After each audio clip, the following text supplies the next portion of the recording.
This is the Rainier Chaplains podcast, hosted by the state chaplain, Colonel Don Brewer. In every uniform, there is a unique and encouraging story of heroism that is often yet to be told. Listen weekly as we have raw, honest conversations with members throughout our formation about topics that impact the lives of our service members and their families. I'm here with Brigadier General Dan Dent, the ATAG and Commanding General of the Washington Army National Guard. And we've known each other for over 20 years. Long time. And you and I have been through a bunch of stuff, from going through 9/11 together, from the West Coast to deployments. We've experienced soldier deaths, soldier issues. We've spent many hours in the woods together. And I want to talk about resiliency today. Sure. The word resilient became an ongoing theme with the Army early on, pretty much after 9/11. And of course, there seemed to be kind of a knee-jerk reaction with training and different things like that. So even the word kind of, I don't know if it got a bad name with soldiers, but just became a kind of a mandatory thing that we talked about. But especially with the COVID pandemic that we've been going through, I think the word resiliency and resilient is becoming important to people. People are wanting to know what is it? How do you do it?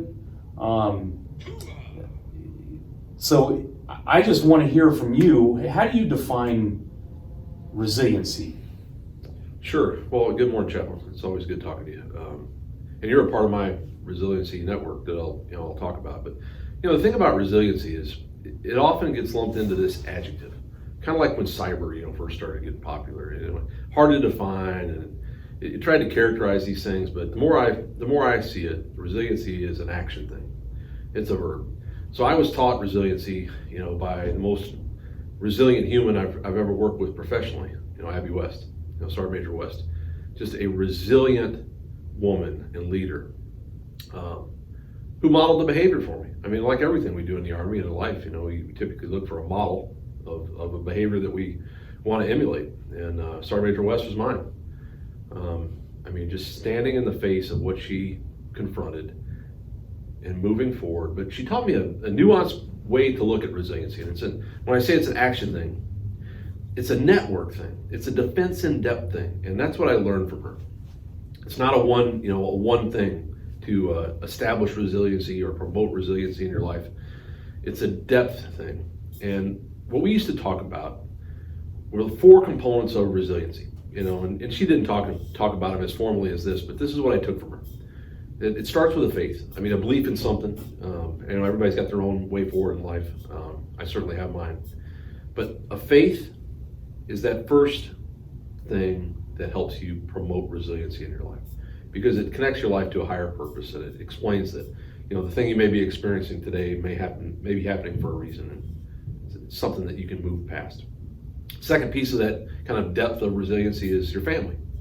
And whatever your family is, everybody's got all sorts of different families and different upbringings and different connections within their family.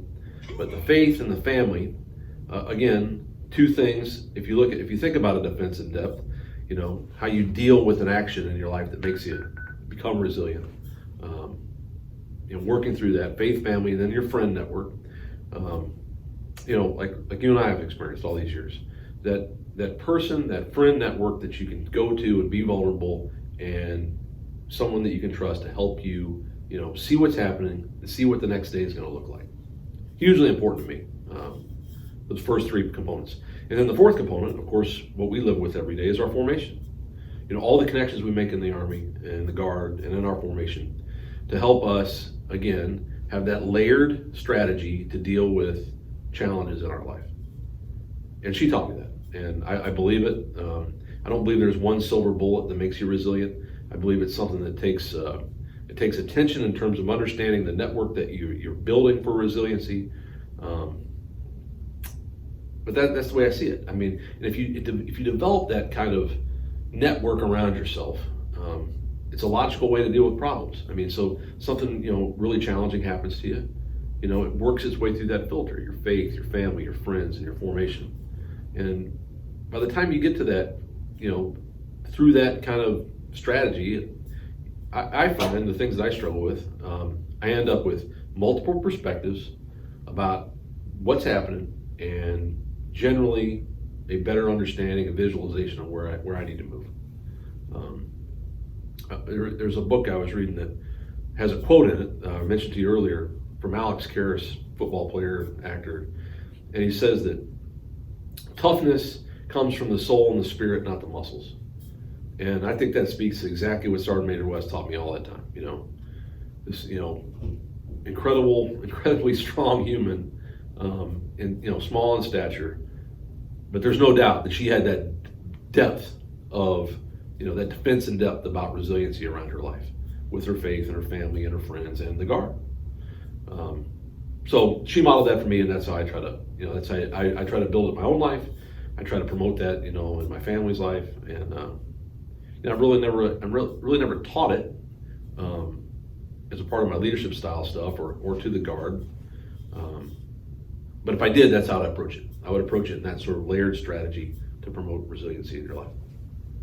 Now, for most people that would be listening to this little interaction, most people know who Sergeant Major Abby West is and was, but some of the new soldiers, might not know. But she was a loved member of our team and our organization that had a valiant fight with cancer that ended up passing away, but continues to be a model for us all, just even like you're talking about as far as resiliency.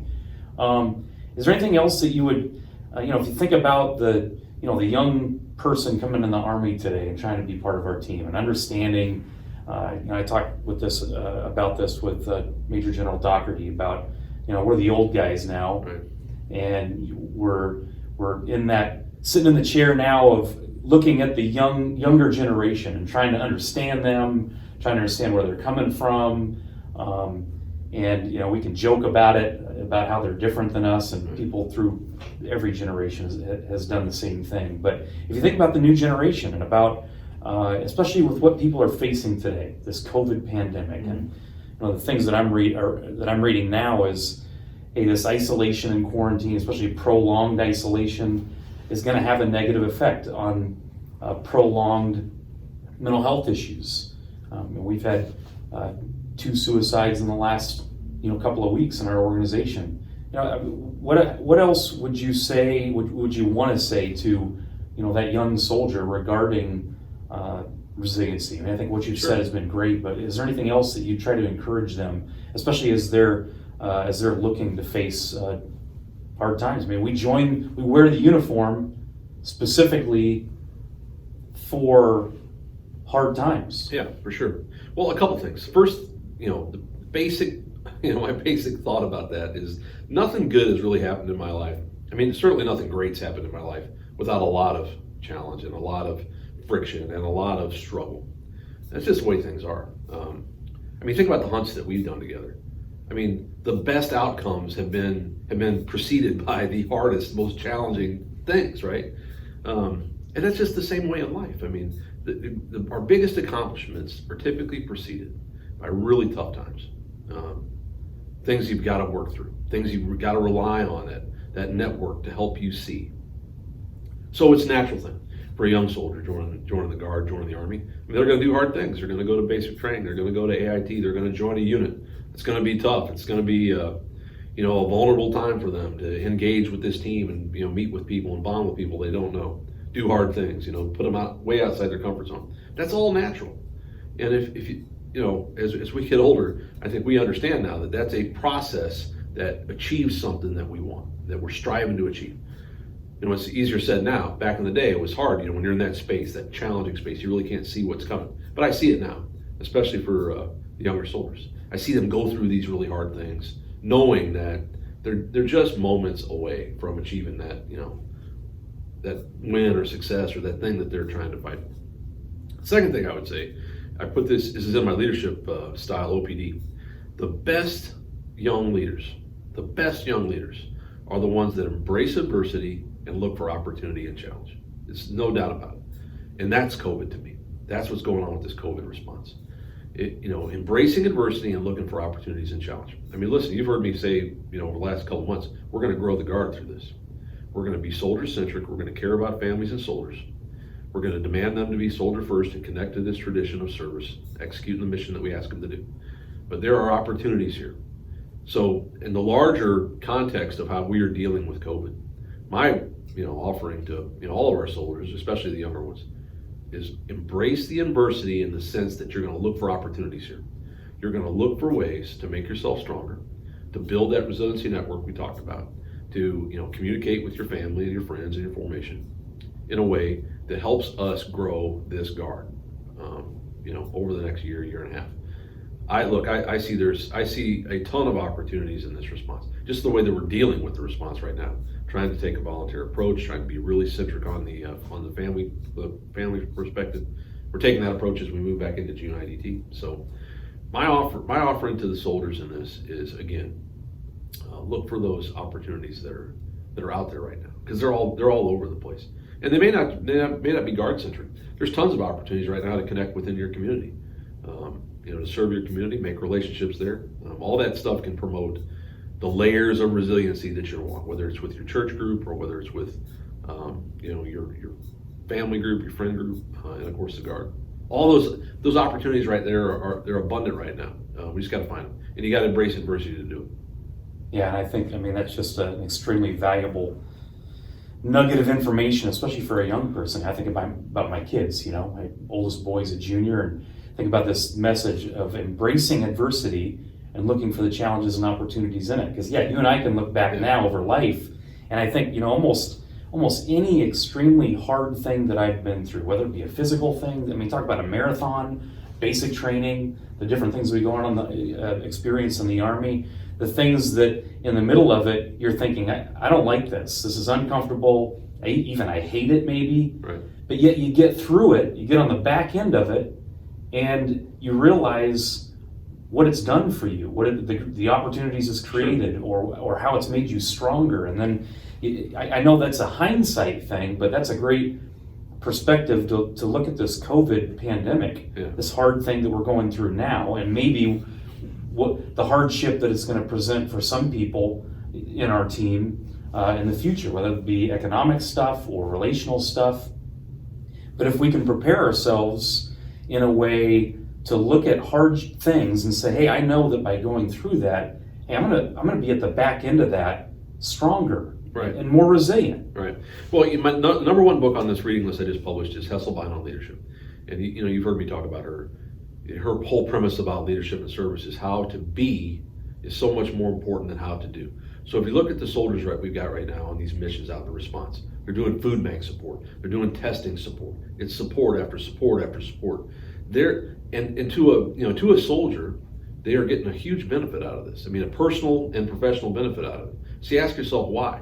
It's because they're learning selflessness, at rapid speed. It took me years to understand what being selfless was about. I still don't get it. I strive. It's something I strive for in my life. As a father and husband and human. But our soldiers are getting it. They're getting lessons in it every day. Again, it's supporting vulnerable populations at food banks and test sites. And this idea of being selfless during this time is only gonna let you exploit one of those huge opportunities, which is something that's happened to us as a society that allows us to give and to represent the guard in that way and represent the soldier in that way. And even though they're wearing the the uniform of the state and the nation, at an individual level, they're getting to learn the importance of giving of themselves. And I think it's a huge thing. I think it's an opportunity that as we look back, these young soldiers that are out on the mission right now, our private first class, our specialists, our young sergeants, they're going to be that really influential leader at the company level. The lessons they're getting right now in this response, the opportunities they're seizing by being selfless, by giving of themselves. Oh, it's going to think about how that's going to change the climate and culture of our guard in 5 or 6 years when they're running platoons and running companies. I'm super excited to see it. Yeah, that's great. Embrace adversity and experience and accept the challenges and opportunities as a result, and then see what happens in the team, and the long-term effects of that are limitless. Yeah, I'm excited to see it. And then along the way, understand that, this resiliency thing, again, it's not an adjective. Sergeant Major West would have never called it an adjective. It's a real thing that you have to build and develop and attend to, just like anything else. And I would offer you, and I think so would she, is that it's this layered approach: faith, family, friends, and your formation.